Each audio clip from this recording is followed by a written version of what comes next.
بسم اللہ الرحمن الرحیم۔ السلام علیکم ورحمۃ اللہ وبرکاتہ۔ آپ سے مخاطب آپ کی اسلامک اسٹڈیز ٹیچر سیدہ شمال رباب رضوی۔ الحمدللہ ہمارا یہ Islamic studies B S part 1 کا آج لاسٹ لیکچر ہے۔ اکارڈنگ ٹو سلیبس آج ہم نے اپنے سارے پوائنٹ جو بھی ہمیں موضوعات ملے تھے وہ سب کمپلیٹ کر لیے ہیں۔ آج اس آخری لیکچر کو ڈیلیور کرنے کے بعد ہم امتحانات کی جانب روانہ ہونے والے ہیں۔ انشاءاللہ 20 سے ہمارے ایگزامز ہیں آن لائن، تو آپ سب سے درخواست ہے اس لیکچر سے بھی استفادہ کریں، اور ساتھ ساتھ ہمیشہ میں نے آپ سے کہا ہے کہ نہ صرف لیکچرز بلکہ کتب آن لائنز مطلب جو بھی آپ کو مواد ملتا ہے، یعنی جتنا بھی آپ انٹرنیٹ سے حاصل کر سکتے ہیں آن لائن کلاسز کے علاوہ، وہ ان سب سے آپ استفادہ کریں، قرآن کریم کے ترجمے سے استفادہ حاصل کریں۔ انشاءاللہ جس طرح سے ہماری یہ کلاسز کا سلسلہ نہایت کامیابی سے اپنے پائے تکمیل تک پہنچا ہے، یقیناً امتحانات کا سلسلہ بھی اسی طرح پائے تکمیل تک پہنچے گا۔ میں آپ سب کی کامیابی کے لیے دعا گو ہوں۔ ہم اس لیکچر کا آغاز کرتے ہیں۔ مدنی زندگی، نبی کریم صلی اللہ علیہ وسلم کی مدنی زندگی۔ محمد بن عبداللہ صلی اللہ علیہ وسلم کی مدنی زندگی کا آغاز 622 عیسوی میں، یعنی آپ نے ہجرت مدینہ فرمائی تھی۔ اچھا، آپ کو یہ تو بہت اچھے سے معلوم ہے کہ ہجری سال ہے وہ ہجرت کے بعد سے اس کا آغاز ہوا، تو اس سے پہلے جتنا بھی تھا ہم نے عیسوی سال کے حساب سے ہی آپ سے تاریخوں کا ذکر کیا تھا۔ تو آگے بڑھتے ہیں۔ یثرب اس وقت خانہ جنگی کا شکار تھا۔ اوس و خزرج آپس میں دست و گریباں تھے، تو یہ دونوں مل کر یہودی قبائل سے لڑتے تھے۔ چنانچہ اوس و خزرج نے اپنی طاقت کو مضبوط کرنے کے لیے، آپسی خاندانی جھگڑوں کو ختم کرنے کے لیے نبی کریم صلی اللہ علیہ وسلم کو اپنے شہر آ کر رہنے کی دعوت دی، جسے نبی کریم صلی اللہ علیہ وسلم نے بخوشی قبول فرمایا۔ آپ صلی اللہ علیہ وسلم نے مکہ کو الوداع کہہ کر یثرب کا رخ کیا، جسے بعد از ہجرت مدینۃ النبی اور مختصراً مدینہ کہا جانے لگا۔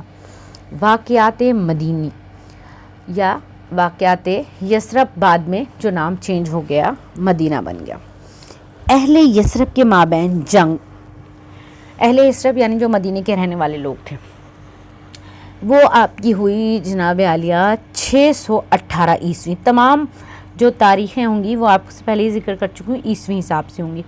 پھر مدینہ منورہ کی طرف ہجرت 622، غزوہ بدر کا مارکہ اور مسلمانوں کی فتح 624، بنو کینکاک کی جلاوطنی 624، غزوہ احد اور مسلمانوں میں کچھ اختلافات کی وجہ سے شکست 625، بنو نذیر کی جلاوطنی 625، غزوہ احزاب اور اس میں مسلمانوں کی فتح 627، بنو قریظہ کی جنگ کے بعد جلاوطنی 627، قریش کے ساتھ صلح حدیبیہ 628، قریش سے اس بات پر اتفاق کہ مسلمان کعبہ میں نماز پڑھیں گے 628، غزوہ خیبر میں غزوہ خیبر اس میں مسلمانوں کی فتح ہوئی 629، غزوہ مؤتہ اس میں مسلمانوں کی فتح ہوئی، یہ بھی 629،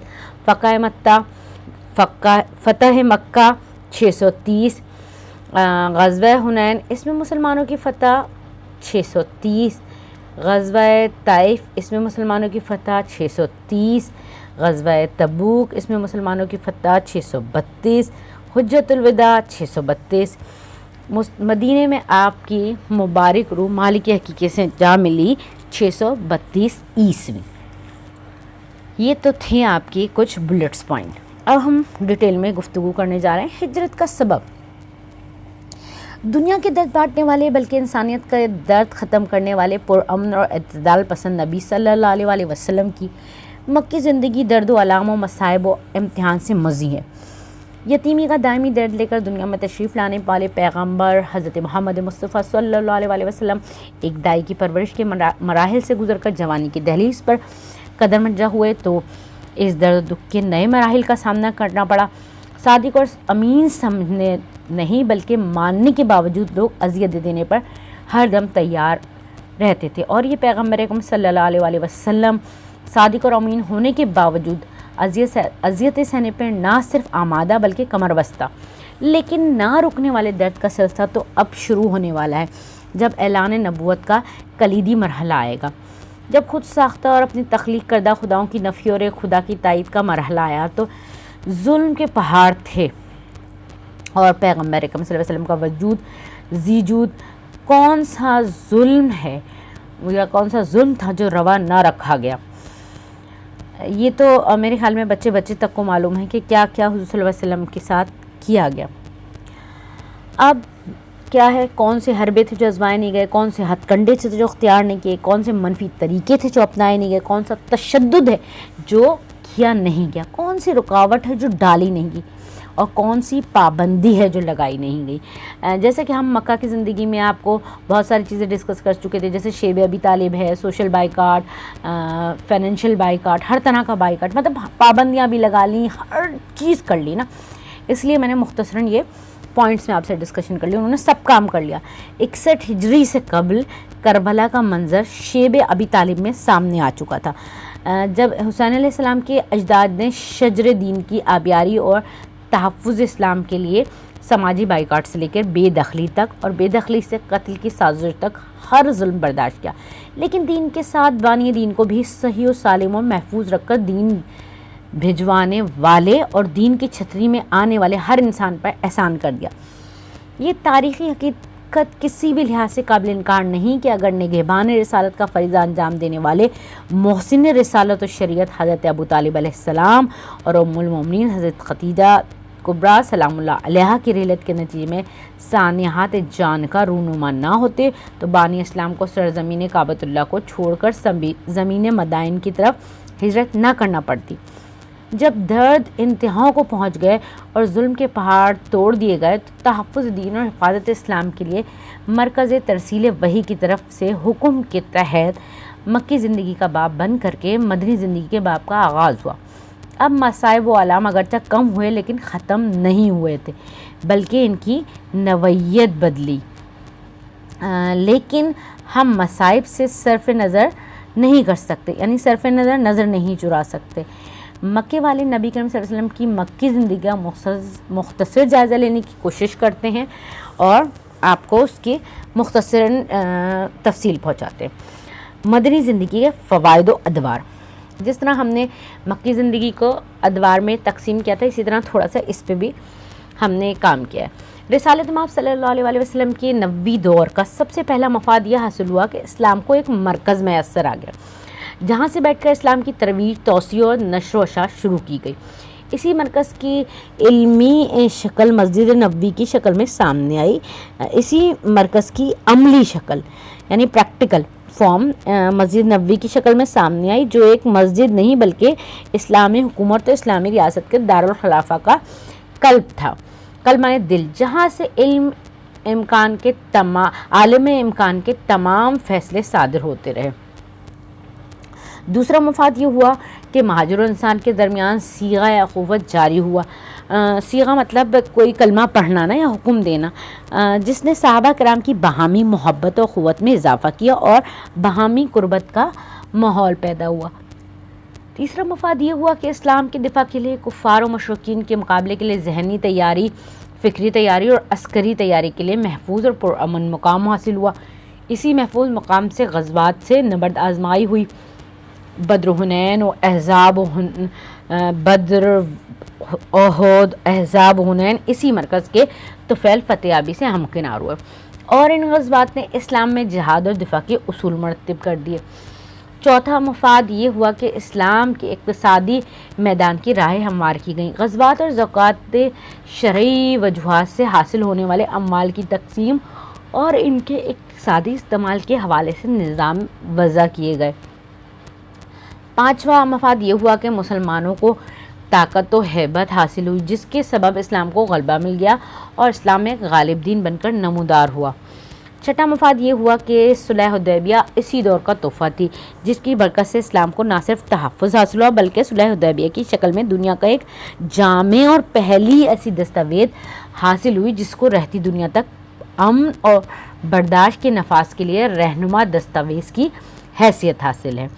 ساتواں مفاد یہ ہوا کہ قرآن مجید کا نزول بھی اسی دور کا عطیہ ہے اور قرآن کریم کی ترتیب و تفسیر اور جمع آوری کی کافی مراحل بھی اسی دور میں طے کیے گئے. جنہیں بنیاد بنا کر بعد میں آنے والے مفسرین و شارحین نے علوم قرآنی میں لازوال کام کیا۔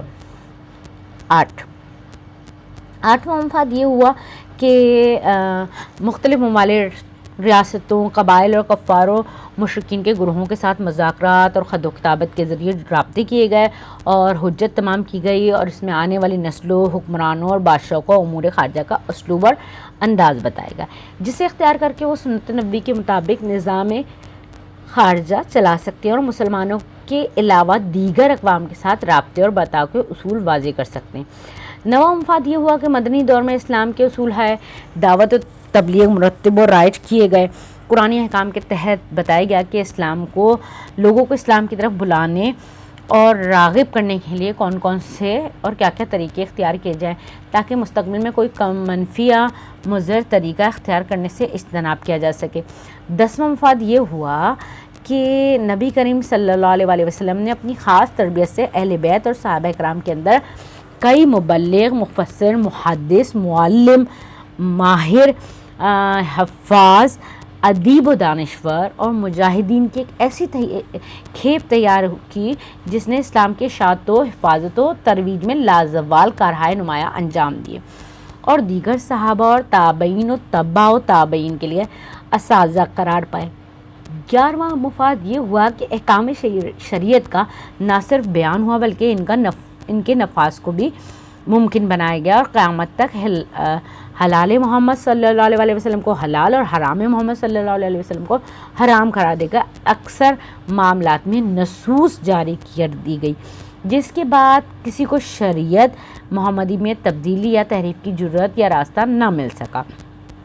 12واں مفاد یہ ہوا کہ دیگر جنگوں کے علاوہ فتح مکہ نصیب ہوئی، جس نے کفر کے تابوت میں آخری کیل کا کام کیا، اور کفار مکہ بغیر کسی جنگ و جدال اور قتل و قتال کے مفتوح ہو گئے، مطلب ہار گئے، انہوں نے ہار مان لی اور ہمارے مسلمان جیت گئے، اور اللہ کے گھر پر اللہ کا پرچم اللہ کے نبی اور اللہ کے ولی کے ہاتھوں نصب ہوا۔ 13واں مفاد یہ حاصل ہوا کہ فتح مکہ کے موقع پر خطبہ حجۃ الوداع خاتم النبیین صلی اللہ علیہ وسلم کی زبان رسالت سے جاری ہوا، جسے تاریخ انسانیت میں منفرد مقام حاصل ہے۔ انسانی حقوق کے حوالے سے ایسا جامع فارمولہ تاریخ میں نہیں ملتا۔ اسی خطبے کو بنیاد بنا کر اقوام متحدہ نے انسانی حقوق کا عالمی چارٹر تشکیل دیا۔ 14واں مفاد یہ ہوا کہ دیگر عبادات و فرائض کے ساتھ ساتھ حج جیسے عظیم فریضے کی ادائیگی خود رسول اکرم صلی اللہ علیہ وسلم کی موجودگی میں ہوئی، جس کے بعد عبادت و فرائض کے ضابطے بھی مکمل ہوئے اور صحابہ کو واجب، سنت، مستحب، مباح، حرام و مکروہ جیسے احکام کی عملی مثالیں میسر آئیں۔ 15واں مفاد یہ ہوا کہ اسلامی حکومت قائم کر کے دکھا دی گئی اور اسلامی ریاست اور اسلامی سیاست کے دائرہ کار کا تعین کر دیا گیا۔ اقلیتوں اور دیگر مذاہب کے حقوق سے لے کر اپنے مسلم غربا و ویتنامی و مساکین و مظلوم و محکوم و متاثر و مستحقین کے حقوق کا دائرہ مشخص کر دیا گیا، تاکہ قیامت تک اسلام کے ذریعے یا اسلام کے نام پر بننے والے نظاموں، حکومتوں، ریاستوں اور معاشروں کو اسلام کے نظام کی حدود و قیود کا ادراک ہو جائے۔ 16واں مفاد یہ ہوا کہ تکمیل دین اور تکمیل وحی یعنی قرآن کا مرحلہ بھی رسالت محمد صلی اللہ علیہ وسلم کی رحلت سے کچھ ماہ قبل انجام پذیر ہوا، اور براہ راست اللہ تعالیٰ کے حکم کے تحت غدیر خم کے مقام پر ایک خاص اور منفرد اہتمام کے ساتھ اکمال دین کا اعلان نبی کریم صلی اللہ علیہ وسلم نے تاریخی خطبے کے ذریعے فرمایا، اور اپنے بعد آنے والے زمانے کی نزاکتوں اور حالات سے بہت واضح انداز میں آگاہ کیا، تاکہ اس آخری اعلان کے بعد دین اور اسلام کا کوئی پہلو تشنا نہ رہ جائے۔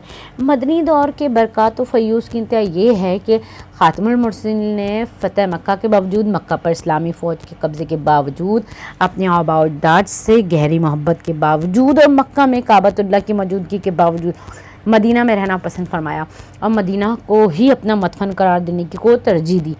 یہ مدینے کی خود بختی ہے کہ اب وہ تا قیامت میرے پیارے اور اللہ کے سب سے محبوب پیغمبر حضرت محمد مصطفیٰ صلی اللہ علیہ وسلم کے نامی سے اسم گرامی سے منسوب ہے اور منسلک اور مشہور و متعارف ہے، یعنی پہچانا جاتا ہے، اس کا تعارف ہے اور ہمیشہ رہے گا۔ یہ تو ہمارا مدنی زندگی کا چیپٹر اختتام پذیر ہوا۔